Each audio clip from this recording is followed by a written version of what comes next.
African American men are at an increased risk of developing prostate cancer than white men and other men of color.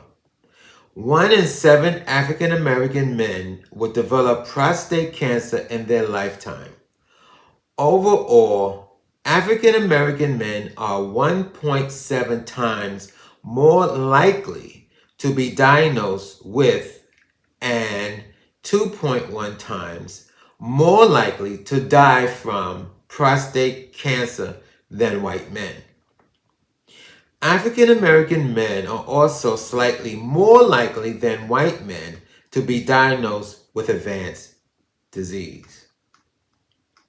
Fortunately, the racial divide for prostate cancer outcomes is narrowing overall.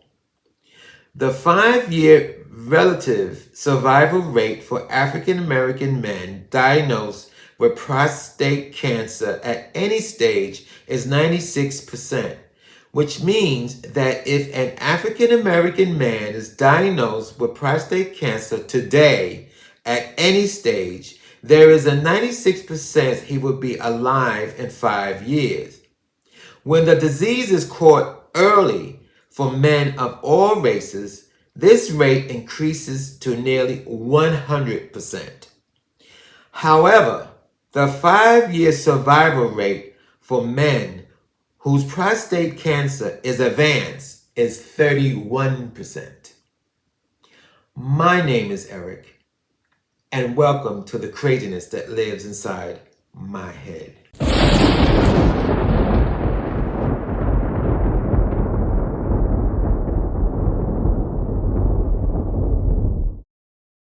I was lucky that I got my prostate cancer caught in time, I guess. I'm only going to say that when I was taking care of my dad, for the little time I did take care of him and his wife, I was taking him to his doctors, and I took him to the urologist, and it was his urologist that suggested that I should be watchful of my own prostate because my dad had prostate cancer back in the 80s. In the 80s, he was in his 60s. He passed away at 95. But they caught it right in time. So, when the time came from seeing my urologist, or his urologist, our urologist, I got, they take the PSA test and all like this. So my PSA kept going up. Then finally he said that, let's take a biopsy.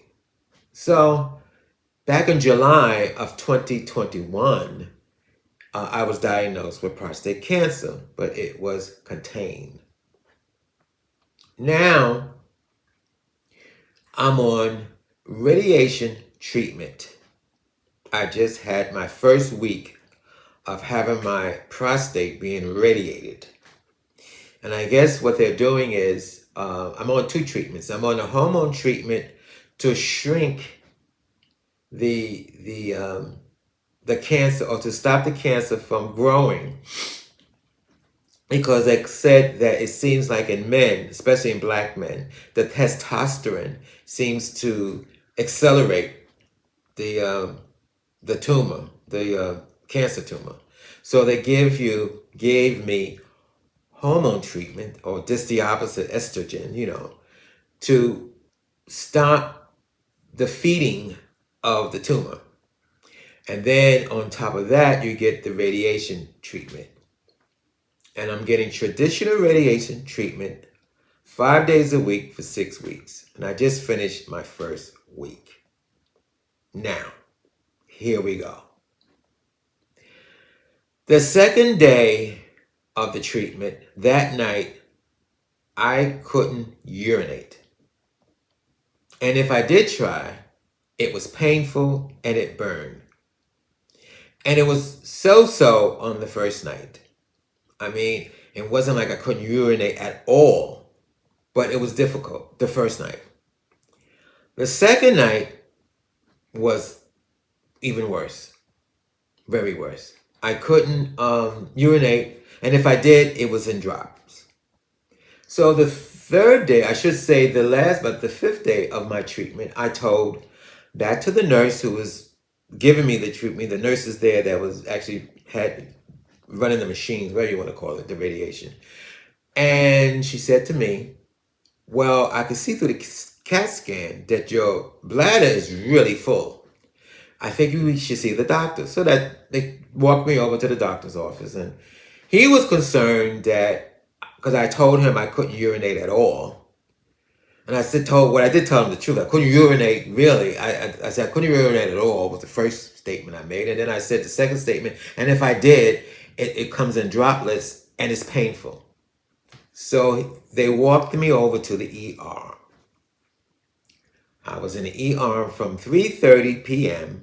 It's on a Friday night, from 3:30 p.m. to 9 o'clock that night, to 9 p.m. They took my blood twice. They ultrasound I guess my prostate to see how much urine I had in my bladder. They gave me that thing to urinate in, and I'm quite sure everybody in the emergency room must have heard me when I tried to do it, because I've always had that urgency to do it. And then that's the frustrating part. You have the urgency to do it. When you try to do it, it's painful, makes you want to scream, and then it only comes out in droplets. So here's what happened. After all that, and I live far away from the hospital. It's not one of those. I live an hour and a half away from my treatment. So it's 9 o'clock at night. I'm a 70-year-old man.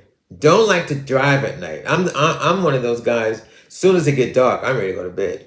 So it was way past my bedtime. I was a cranky old man by then. I walked up to the nurse's station. I said, listen, I got to go home. It's dark and I got to go home. What are you going to do? Because what they was supposed to do, according to the radiology doctor, they was going to put a catheter in me to drain my bladder, because he didn't want me to go home for the weekend in that condition. He said, let them put the catheter in, and the urologist, when I come in on Monday to have my treatment, a urologist would take the catheter out, because they can't give me the treatment with the catheter in. That was the plan. So now it's 9 o'clock. I was there from 3:30 to 9 p.m. I'm like, well, what is going on? Are you going to do this or not? I want to go home. So, yes, I was acting like a black person. I want to go home. Tell me what you're going to do. So 10 minutes later, the doctor came in. And he said, and mind you, there was a black doctor. So I think he saw my look on my face. I was not in no mood. No, he said, we're not going to give you the catheter. They gave me the three reasons why. One, from my blood, they test my blood. My kidneys was fine. Nothing wrong with my kidneys. Because that was the other thing that the radiologist doctor was afraid of. That if my bladder was that full, it may infect my kidneys. Well, my kidneys was fine. They tested my urine, what urine I could give them, and I had no UTI. I had no urinary tract infection. And yes, my bladder was full from the ultrasound that they took, but it wasn't full to the point that they had to put a catheter to, being that I was dripping. So it wasn't like I wasn't urinating at all. And it just came out in drips. And then he gave me 2 prescriptions to take and sent me home. And you won't believe this. Now, where I live an hour and a half, and I have to go through 2 tunnels to get home. 2 tunnels and a bridge to get home. I get through the first tunnel, and you won't believe this, I had to go to the bathroom. Well, what are you going to do? And first of all, if I could pull over, what was the sense of pulling over? Because it only comes out in droplets. And I'd be in total pain. So what do? You just let it out. I'm driving in the tunnel and I just let it out. And to my surprisement, it didn't stop. It was like, what the hell is going on here? It just kept coming and coming and coming. Then finally it did stop. And I wasn't in any pain. It didn't burn. And it felt and I felt relieved. I guess I was. Now, mind you, that was in that tunnel. And then when I got into another tunnel, which was a good 20 minutes away, I had another tunnel, same thing. I had to pee. I let it go. Before I got to the bridge to go home, I had to pee. I let it go. So by the time I got home, my bladder had to be empty. I felt good. Well, I feel great. I was dead tired. I didn't want to go to sleep. I was exhausted from all that stuff. Because my treatment was at like 1 o'clock that afternoon. And here it is. It's 10:30 at night. And I'm like, I want to go to, So that was my experience from the first week of radiology. And I mentioned that to them. I said that probably the radio, doing the treatment, and the nurses and the radiologist doctor said, oh, no, it's too early. You only had a week. Usually something like that would happen after 5 weeks, which means it's 6 weeks, which means I got 5 more weeks to go. So that's supposed to happen in 5 weeks, not in 1 week. I disagree. That was my peak for the whole night. I was just upset.